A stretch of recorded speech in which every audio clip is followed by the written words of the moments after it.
Hello students, welcome to the lecture 16th, the final lecture of the HRD course. The title of this lecture is Education and Human Resource Development. I will briefly introduce the topic and how these two things are related, and by this time you may already know that this is very important connection. And I will also, before I start this lecture, I would like to review what we have done in this course so far. Initially we discussed some of the practices that are related to business studies. We touched upon innovation, technological impact on human resource development. Then we moved towards the health implications. We talked about sanitation, we talked about water, how these things affect human resource development in a country. We spent significant amount of time on that.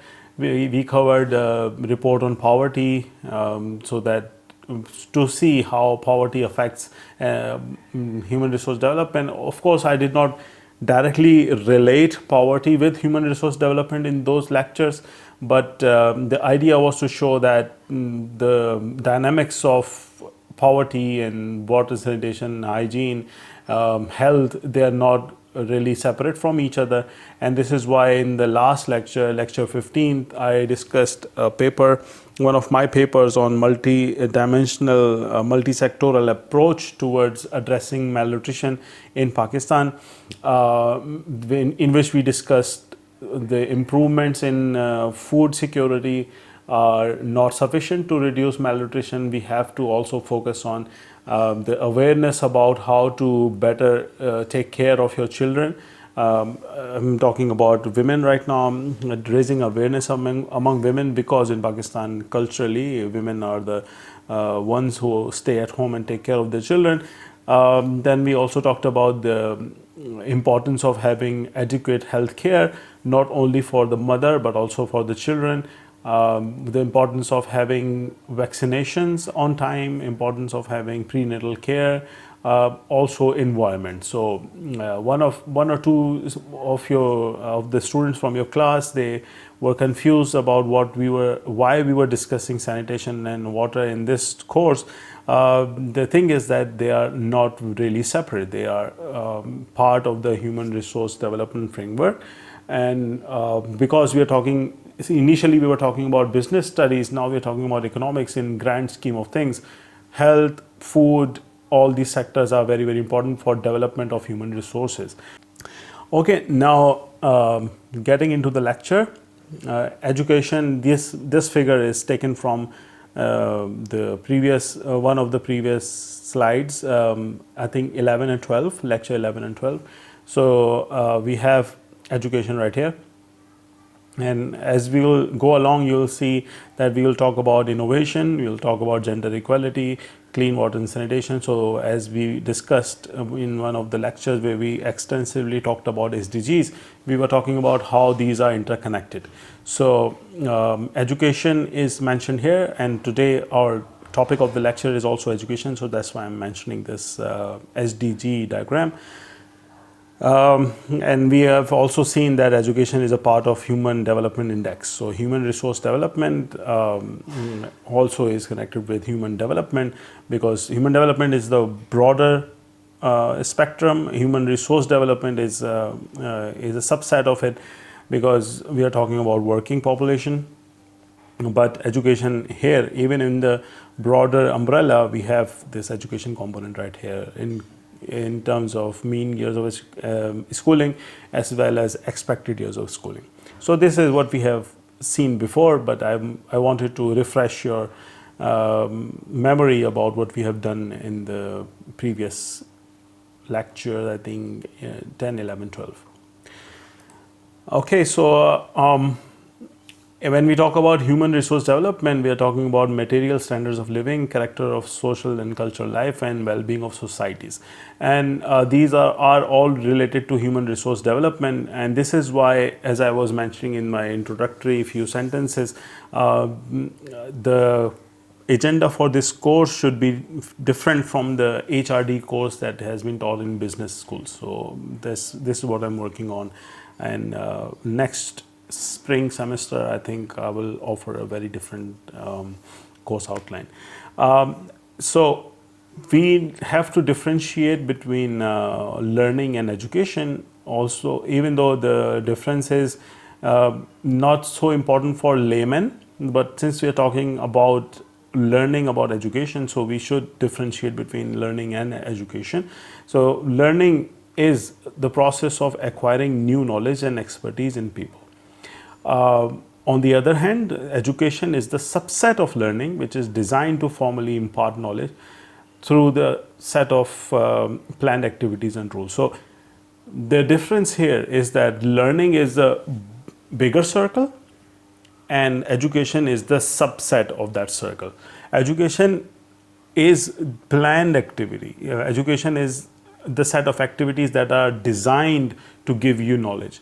Learning is a process that happens every day, whether we want it or not, intentionally or unintentionally. We learn something from our environment, from our experiences, whether or not the activities that we are engaged in, they were designed to educate us or not, or make us more knowledgeable or not, we somehow end up learning something. So when you're talking about education, you're also talking about learning, but when you're talking about learning, it's not always the education sector. So when you're talking about education, is a set of principles, set of activities and rules designed to teach you something, designed to give you some knowledge based on curriculum, based on some rules. You have to wake up in the morning, attend the classes, follow the rules, give examinations, get a degree, and during this process the idea is to give you some knowledge.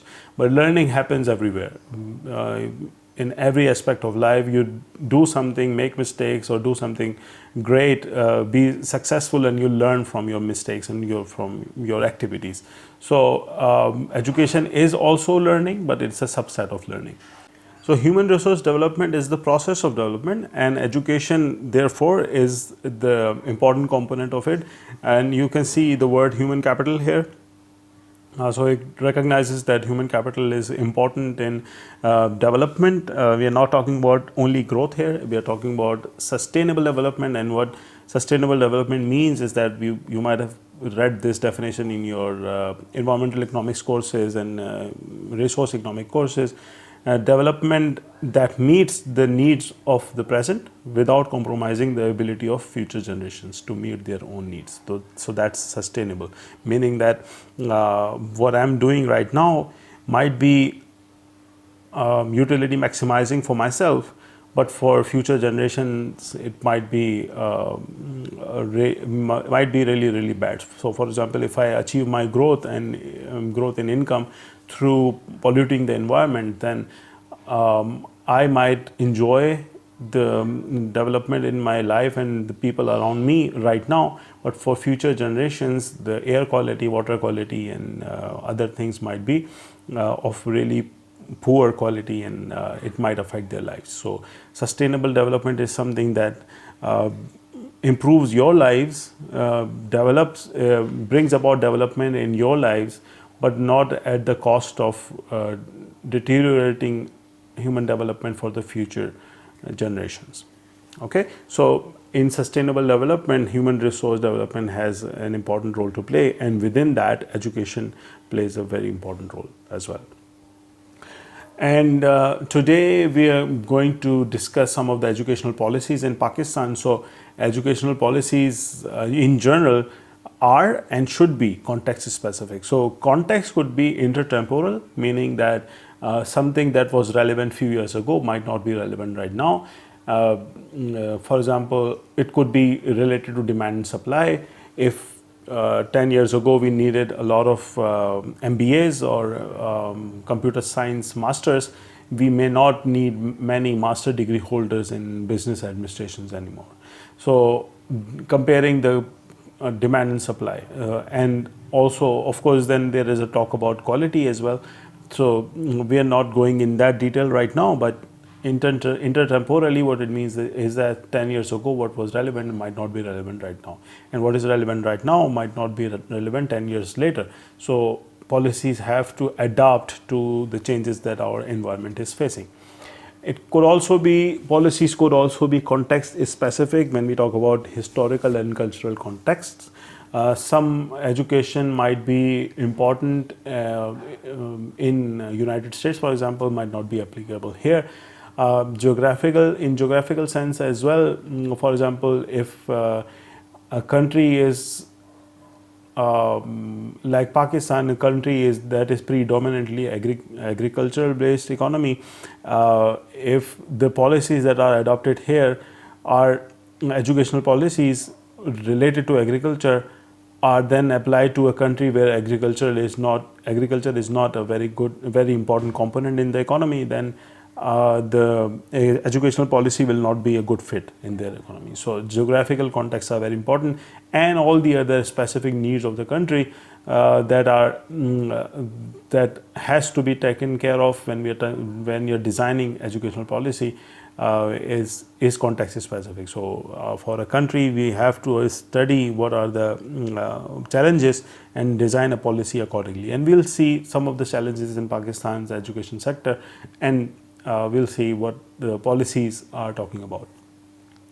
In Article 25A of the Constitution of Pakistan, it is mentioned that the state shall provide free and compulsory education to all children of age of 5 to 16 years in such a manner that may be determined by law.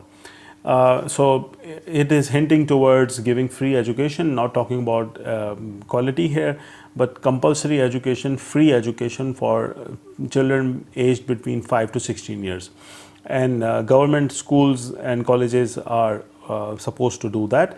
And there is a debate and there is a valid concern about the quality and also the difference between demand and supply. We'll see some of the graphs later on that will shed some light on it. But Constitution is telling us about the recognition of education as something very important and should be provided free of cost to everybody in the country. So some of the statistics, this is net enrollment rate primary in primary education, and we are comparing here India, Iran, Pakistan, Nepal and Sri Lanka. And net enrollment rate means that those children who are at the age of primary education, so the ones who are aged between 5 to 9 years. Gross enrollment rate would mean that anybody who is enrolled regardless of their age group. So right now we are talking about only the children who are eligible, who should ideally be in primary education. So that is the 5 to 9 years age group. This is why it is called net. So the net enrollment rate at the primary level, grade 2, 1 and 5 is 98%, meaning that every child that is supposed to get into the education system in primary education, 98% of them do in India. In Iran 99%, Sri Lanka also 99%, Nepal 97%. Look at Pakistan. This means that 26% of the children do not go to school. They do not even get enrolled. Enrollment is the first stage. Then there are dropouts, then there are graduations, then there are transitions, then some of them get good grades, some of them not, and so on and so forth. There are many layers after that. This is the first stage, primary education. Even at this stage, 26% of the students, of the children do not get enrolled. Very, very alarming. Within provinces, Khyber Pakhtunkhwa, this statistic is old, I know, but still it shows improvement. Khyber Pakhtunkhwa shows improvement. Balochistan, Sindh shows no movement at all. 60% in Sindh, somewhere around 57% in Balochistan, straight line, horizontal straight line. In Punjab, it increased between 10 to 11, but decreased. I think it went back to the same level afterwards in 2014-15. So Khyber Pakhtunkhwa was doing better than other provinces during this period. I don't have recent statistics right now, so at least with this figure we can see that. And then we have heard a lot about education expenditures in Pakistan relative to GDP. So this is the comparison of similar countries in terms of per capita income. Look at Ghana, Burundi, Maldives, India, Nepal, Iran, all of them are above Pakistan. So Pakistan's education expenditure on education as percentage of GDP is somewhere around 2.8%, 6.1% something, 6.1 or 2% for Ghana, 5.43 or 4% for Burundi. So even as compared to these countries, Pakistan is not doing a great job. Sri Lanka is below Pakistan in this regard, but as we saw in the enrollment rates, they are doing a great job in terms of enrollment.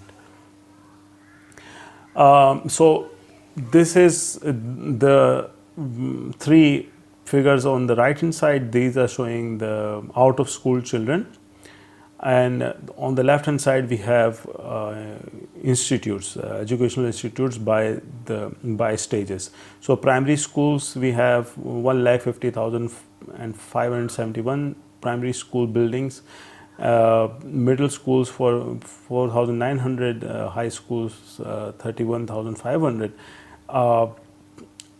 and here we have 5 million children in primary who are out of school, 6.5 million children who in middle who are out of school, and 11 million children who are out of school in high school level. This is also because of the lack of institutions in high schools as well as compared to the primary schools. So this number is too big. There are some countries with less population than this, so you can imagine how big this number is.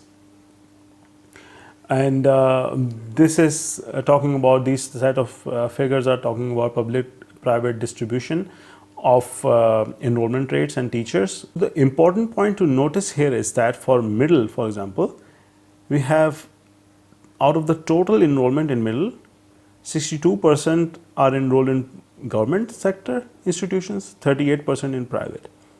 And look at the teachers here, 70% are in private, 30% are in government.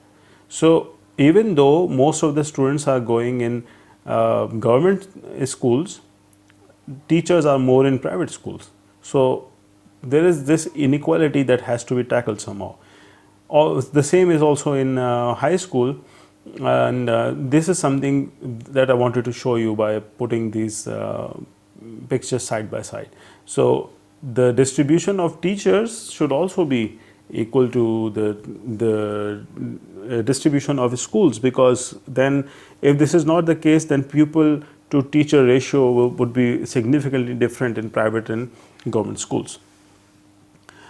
Another side-by-side comparison is between gender enrollment rates. So with these two figures, I want to show you that most of the more than 50% of the children who are enrolled in these schools are male. And on the right hand side, we can see that 92% of the teachers in pre-primary are female teachers. Female teachers are more than male teachers at all levels of education. This figure, this diagram shows us that the purple line shows us the number of children that are in school. The gray ones shows us the out of school children. So 5 million children are out of school between 5 to 9 years plus.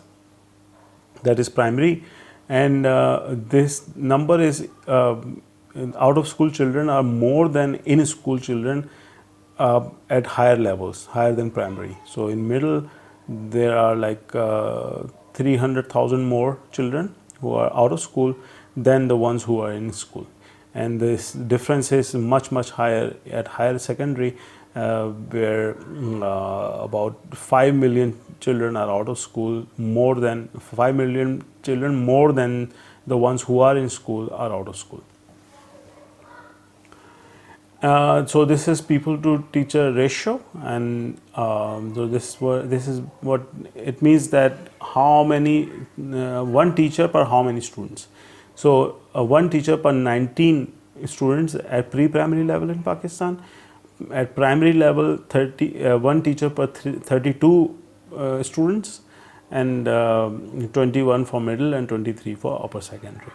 These numbers are smaller in KPK for middle and upper secondary, but significantly high in primary. And FATA is also shows very high number here, 49, one teacher per 49 children at primary level. FATA has a very good people to teacher ratio at middle level, by the way, even lower than Islamabad. So Islamabad is usually the best case scenario. 16, Islamabad has the very good people to teacher ratio, one teacher per 16 individuals. So that's very good. And now talking about facilities at the educational institutes, electricity. So this is for entire Pakistan, and the shades are for primary, middle, high and higher secondary education. For higher secondary education, we can see that 97% of the institutes have electricity. But for primary, look at this. This means that 38% of the schools do not have electricity.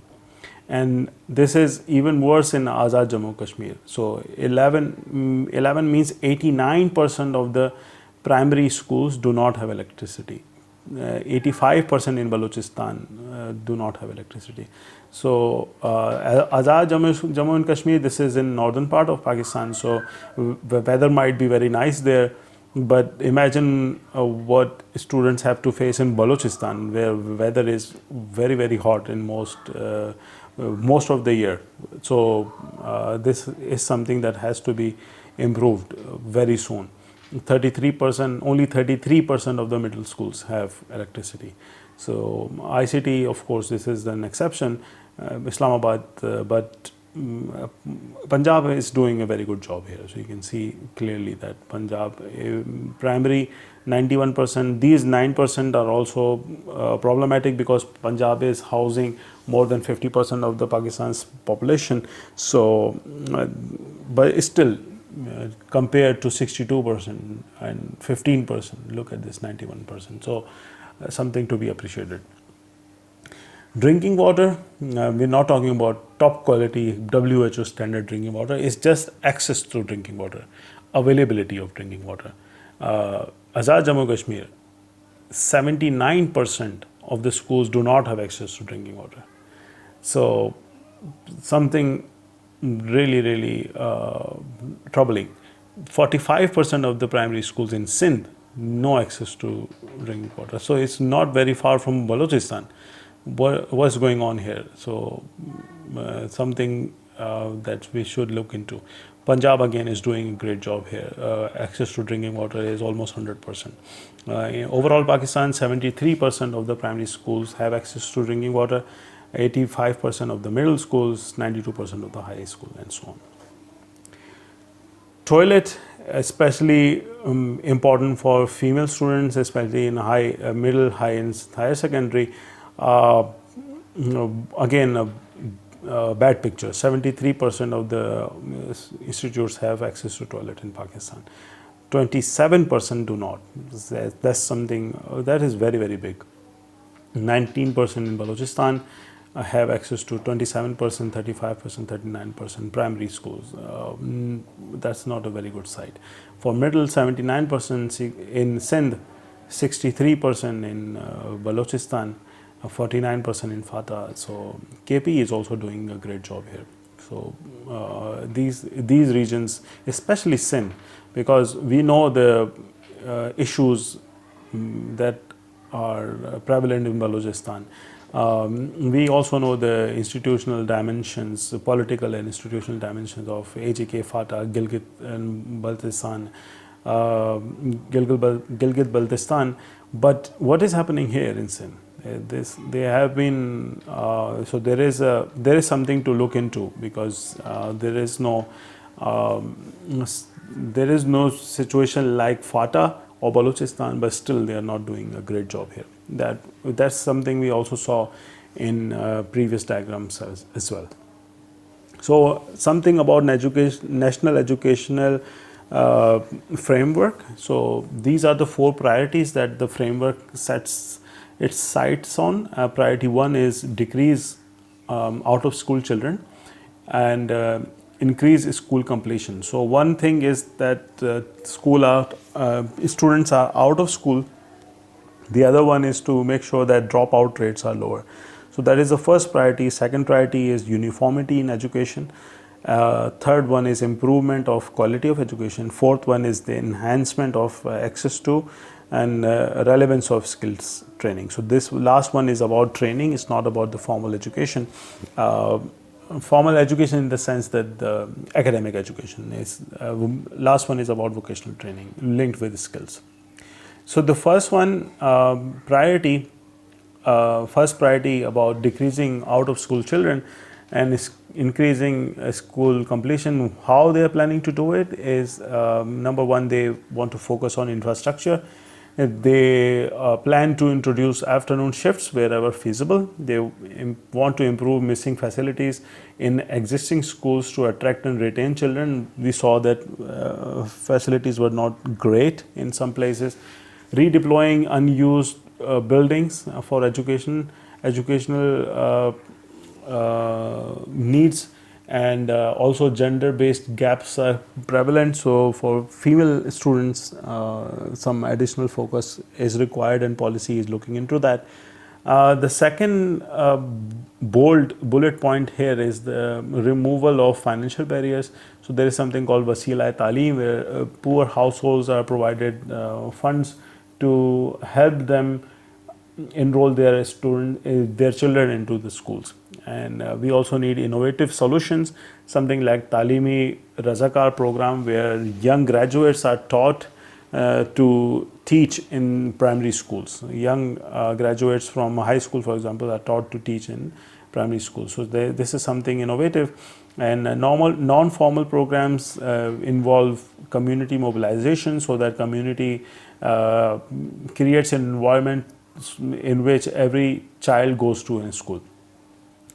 And use of technology in this coronavirus situation, we are using, whether we like it or not, we are using technology to record lectures, to interact with the faculty, with teachers, and so on.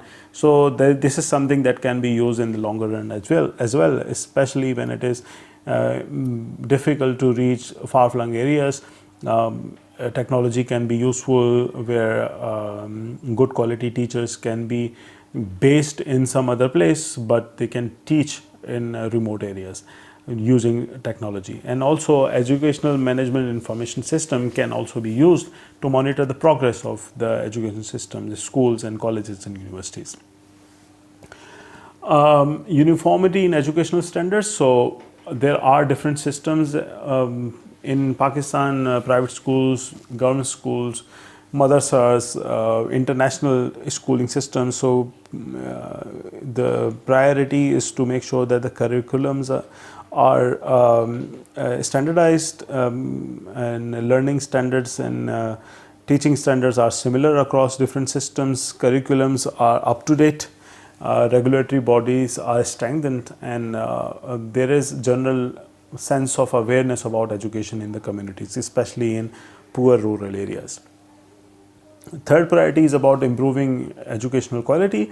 So the first point in this priority is to make sure that good quality teachers are being hired, and the focus is also on making sure that children learn important basic skills in the early grades. So good mathematics, good level of English, other different important skills that are required for the children to gain at the early grades, so that later on when they move to higher grades, they excel in higher grades as well. Assessments should not be based on rote learning, rather they should be based on the learning of the student. They should test knowledge rather than memorizing ability, and this is what the policy also looks into. And as we saw in our previous lecture, there is an importance of multi-sectoral improvement, And this is what it mentions here: improving nutrition and health outcomes also comes under educational policy, because a healthy child is more able to learn than an unhealthy child. Okay. And also improving school environment, so that students would like to go in schools and stay in schools. So this is also priority of the government's policy on education. The last one is on skills, vocational training, and the points that they want to focus on are common certification framework, regulation, licensing at the national level, because if there are several different vocational training institutes and if there is no standardization, then some certifications might be valid and acceptable in different organizations and some might not be. So the focus is on making sure that there is a common certification framework, and of course there is capacity enhancement, so that not only that we have skilled workers but also skilled trainers. So because skilled workers, everybody knows that they are very important for economic growth, but if you also have to have skilled trainers who can create skilled workers.